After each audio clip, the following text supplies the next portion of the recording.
Hoje vamos passear por uma parte muito interessante da psicologia. Vamos falar sobre esse livro aqui, ó, O Homem e os Seus Símbolos, de Carl Gustav Jung. Vamos lá! Queridos bibliófilos e queridas bibliófilas, antes de mais nada, gostaria de pedir para você se inscrever no canal, não custa nada, é de graça e ajuda muito o YouTube a recomendar esse vídeo para outras pessoas. Uma série de vídeos que foi um sucesso aqui no canal é sobre os arquétipos. Vou deixar o link aqui na descrição. Os vídeos falam como descobrir o arquétipo da sua empresa. É a Carol Person, em seu livro O Herói e o Fora da Lei, que aplica os conceitos dos arquétipos junguianos na comunicação empresarial. É bem legal e é bem útil, na verdade. Essa ferramenta eu uso nas minhas consultorias de comunicação. Mas teve algo que eu sempre fiquei na dúvida, algo na cabeça assim. O que são arquétipos junguianos? Porque hoje em dia todo mundo fala de arquétipo o tempo todo, de várias maneiras, mas poucas pessoas sabem de fato o que são arquétipos. E eu era uma delas, mas eu me elucidei e agora eu vou elucidar você também. Mas antes da gente entrar no conteúdo do livro, eu quero recomendar a você outro livro, O Convencer é Preciso. É um conhecimento que nasceu aqui no canal. Você deve entrar em contato com a retórica aristotélica e com as ferramentas da contação de história, porque elas são úteis demais em todos os aspectos da vida. Dá uma olhada no link aqui na descrição. Agora, já que a gente vai falar sobre esse livro aqui, vamos perguntar quem foi Carl Gustav Jung, ou Carlos Gustavo o Jovem. Jung foi um suíço e, junto com Freud, foi uma das figuras mais conhecidas do mundo da psiquiatria. Eles eram amigos, mas aí romperam o relacionamento por divergências de ideias. O Homem e Seus Símbolos foi o último livro escrito por Jung. Ele foi publicado 3 anos após a sua morte e, na verdade, é uma coleção de ensaios, sendo que Jung escreveu apenas o primeiro ensaio. O objetivo do livro foi tornar as principais ideias do autor mais acessíveis ao leitor comum e, de fato, o livro é muito legal, bem tranquila a leitura, você não se sente sobrecarregado com temas e conceitos, tudo vem muito bem explicadinho. E agora é o seguinte, esse vídeo vai ser um pouco diferente porque eu quero dar a você uns exemplos do que o Jung escreveu. Então a gente vai mergulhar nas ideias do Jung, só que em outro formato, um formato mais ou menos podcast. Vem cá! Pois é, pessoal, estamos aqui estreando esse formato um pouco mais podcast, porque eu vou ler vários trechos aqui do livro para você e eu acho que pode ser até melhor a gente poder visualizar e ouvir melhor o que eu vou ler. Inclusive, se você ainda não conhece, existe o podcast do Ler é Verbo. Todos os vídeos que estão aqui no canal também em formato áudio para você poder ouvir em qualquer tocador de podcast que você preferir, tá bom? Muito legal. Então vamos lá. Eu peguei alguns trechos aqui, principalmente do primeiro capítulo. Na verdade, principalmente não. Peguei os trechos do primeiro capítulo, que é os trechos do Jung, e a gente vai entender agora o que são arquétipos. E a definição dele é bem legal, tá? Então vamos lá. Eu peguei esse trecho aqui que é bem interessante. Acompanha aqui. Assim como o nosso corpo é um verdadeiro museu de órgãos, cada um com sua longa evolução histórica, devemos esperar encontrar também na mente uma organização análoga. Nossa mente não poderia jamais ser um produto sem história, ao contrário do corpo em que existe. Por história, não estou querendo me referir àquela que a mente constrói através de referências conscientes ao passado por meio da linguagem e de outras tradições culturais. Refiro-me ao desenvolvimento biológico pré-histórico e inconsciente da mente no homem primitivo, cuja psique esteve muito próxima à dos animais. Bem, aqui ele traz esse conceito muito interessante de evolução da mente. Ele fala assim, cara, se o nosso corpo é um museu de órgãos, ou seja, se todos os órgãos vieram evoluindo com o tempo, por que a mente também não evoluiu?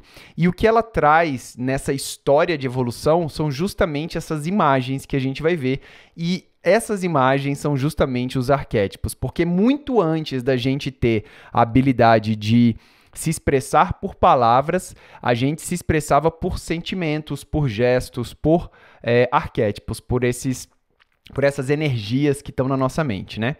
Continuando aqui, essa psique infinitamente antiga é a base da nossa mente, assim como a estrutura do nosso corpo se fundamenta no molde anatômico dos mamíferos em geral. O olho treinado do anatomista ou do biólogo encontra nos nossos corpos muitos traços deste molde original.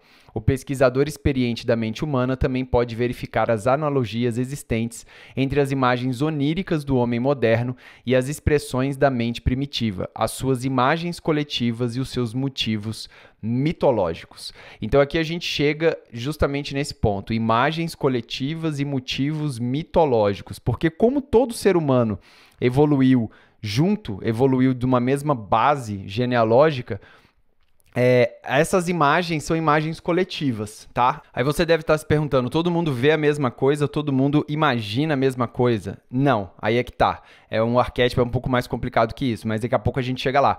Vamos continuar aqui nos arquétipos. Então, o arquétipo é, na realidade, uma tendência instintiva, tão marcada como o impulso das aves para fazer seu ninho e o das formigas para se organizarem em colônias.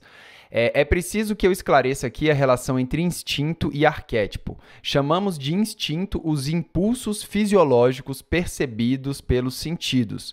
Mas, ao mesmo tempo, esses instintos também podem manifestar-se como fantasias e revelar, muitas vezes, a sua presença apenas por meio de imagens simbólicas.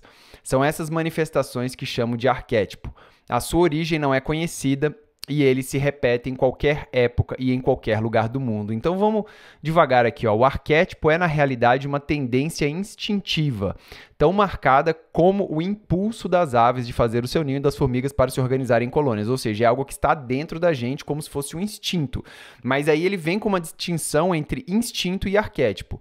Instinto são os impulsos fisiológicos percebidos pelos sentidos. Instinto da fome, instinto do medo.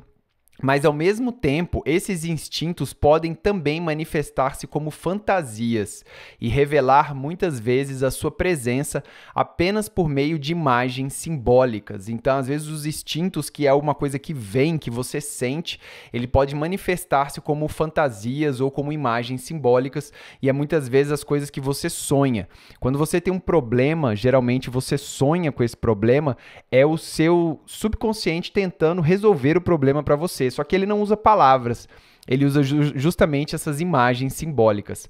E essas são símbolos, né? São símbolos que referem a algo, que dizem respeito a algo. São essas manifestações que ele chama de arquétipo, tá? Então, a verdade é que os homens do passado não pensavam nos seus símbolos, viviam-nos. Então, eles eram inconscientemente estimulados pelo seu significado dos símbolos, né? A única coisa que nos recusamos a admitir é que dependemos de forças que fogem ao nosso controle. Para sustentar essa crença, no entanto, o homem contemporâneo paga o preço de uma incrível falta de introspecção. Não consegue perceber que, apesar de toda a sua racionalização e eficiência, continua à mercê de forças fora do controle. Porque ele fala que essas imagens simbólicas são forças. Elas tomam conta do seu ser, dependendo do estado de vida que você está realmente.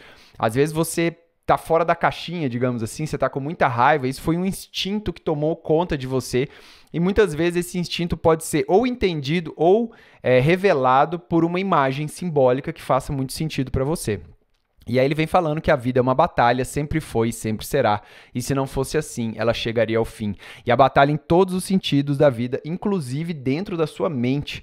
Dentro da nossa mente existe essa batalha sem fim, onde existem forças querendo dominar o nosso racional, né? A nossa consciência, o ego tentando juntar tudo ali, deixar tudo organizado para a gente conseguir viver essa vida de uma forma legal.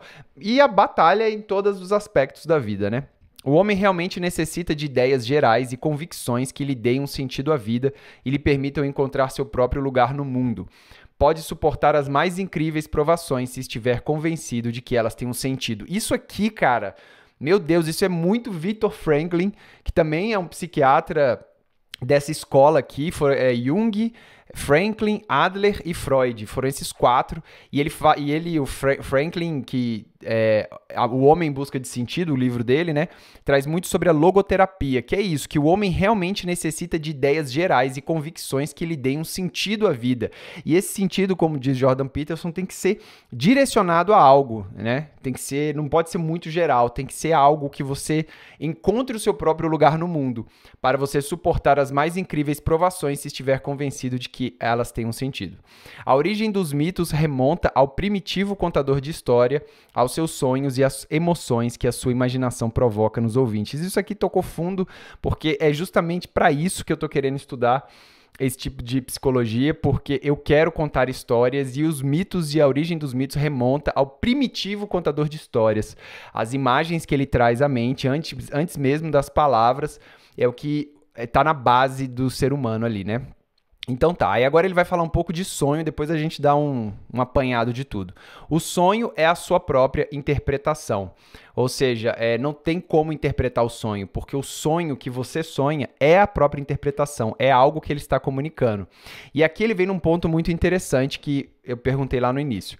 A interpretação de sonhos e de símbolos requer inteligência, não pode ser transformada em um sistema mecânico que vai, depois, servir de recheio a cérebros desprovidos de imaginação. Aí ele dá um exemplo, ele fala: esse exemplo mostra a maneira pela qual os arquétipos aparecem na experiência prática. São ao mesmo tempo imagem e emoção, e só podemos nos referir a arquétipos quando esses dois aspectos se apresentam simultaneamente. Imagem e emoção. Quando existe apenas a imagem, ela equivale a uma descrição de pouca importância, mas quando carregada de emoção, a imagem ganha luminosidade ou energia psíquica e torna-se dinâmica, acarretando várias consequências. Então, isso daqui é o arquétipo. É uma imagem carregada de emoção. E essa imagem carregada de emoção é uma imagem luminosa, ou seja, cheia de energia psíquica, e ela torna-se dinâmica, acarretando várias consequências. Aí ele fala, antes da gente voltar: sei que é difícil aprender esse conceito, já que estou tentando descrever com palavras uma coisa que por natureza não permite definição precisa.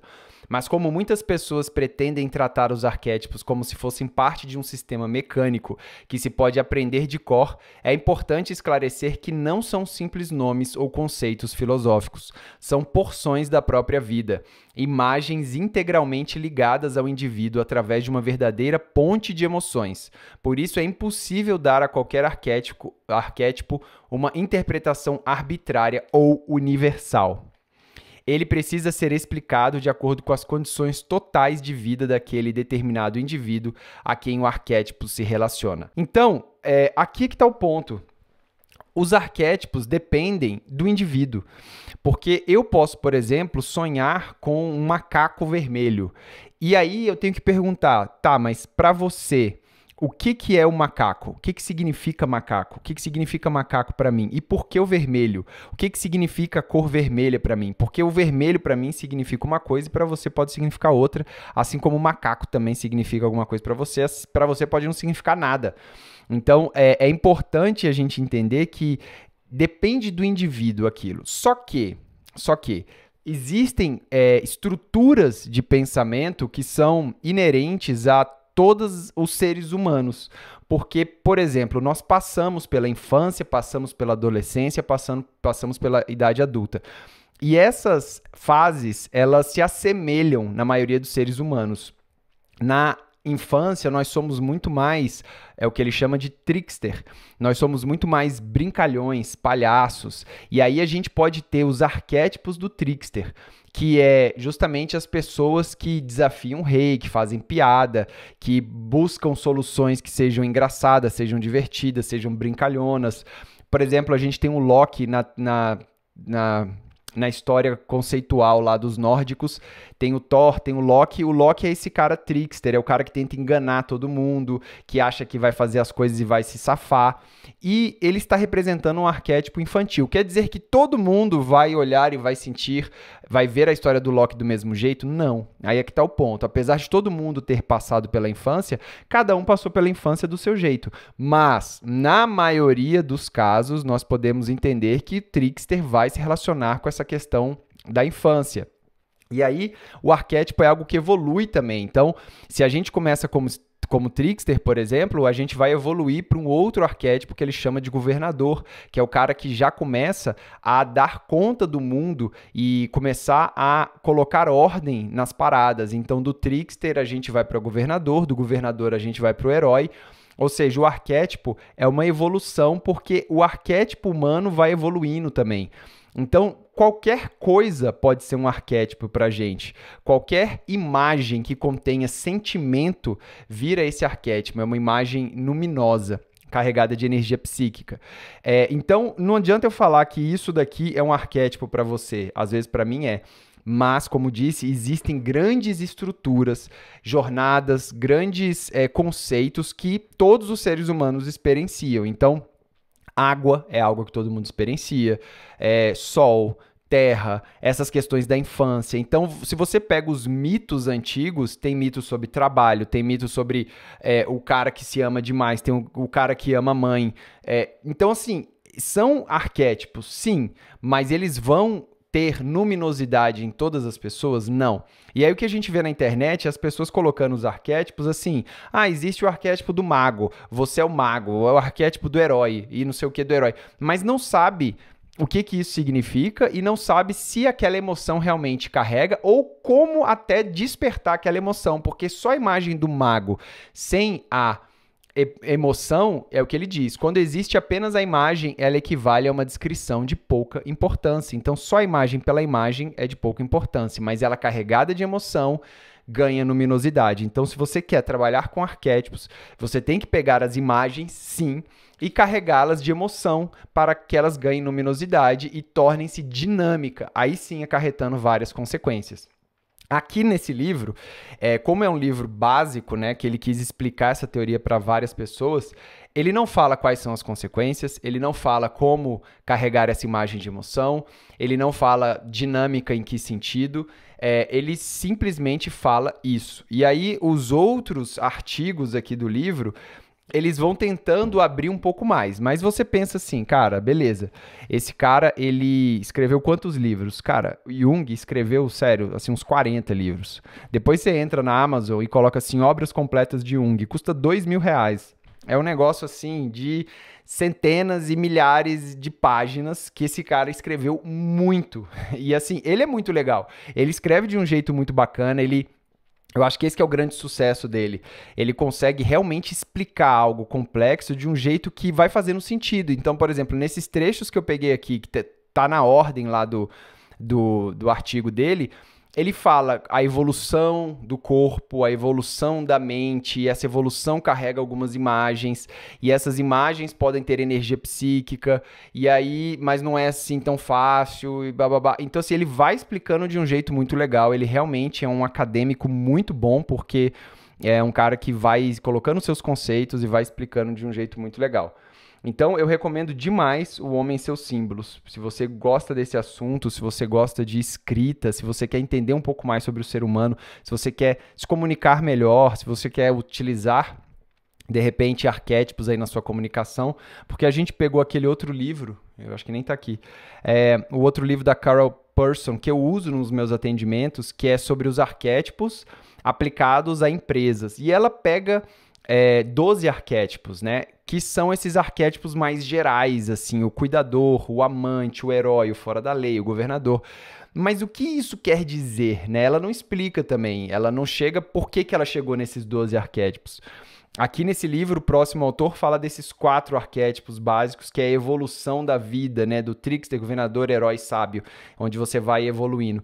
E isso já me deu um insight muito legal, de que os arquétipos, eles não são 2D, eles são 3D, eles vão evoluindo, são uma espiral, você tem que andar nessa cadeia arquetípica para evoluir, é uma forma de pensar. Agora, onde está isso? Onde está mais sobre os arquétipos? Deve ser em algum livro do próprio Jung, tem um livro negro, um livro vermelho, que os outros autores fazem referência aqui, e aí é estudo para o resto da vida, né? Mas é isso, pessoal, espero que vocês tenham gostado desse novo formato aqui, que a gente pode conversar mais, ler um pouco, sobre o autor e debulhar um pouco mais as ideias, principalmente de autores legais e complexos e são caras que valem a pena a gente fazer isso, beleza? E aí, gostou? Bem, espero que você tenha gostado do vídeo. Fica aqui a recomendação desse livro que é muito legal, muito sensacional para todo mundo que trabalha, para todo mundo que tem que se relacionar com outro ser humano, para todo mundo que gostaria de entender um pouco mais sobre sonhos, sobre imagens, sobre os arquétipos, mitos, histórias. Fica aqui recomendado O Homem e Seus Símbolos, de Carlos Gustavo, o Jovem. O link tá aqui na descrição para você já adquirir o seu, tá bom? Pessoal, não se esqueça de se inscrever no canal, tá certo? Muito obrigado pela audiência, um grande abraço e até a próxima. Valeu!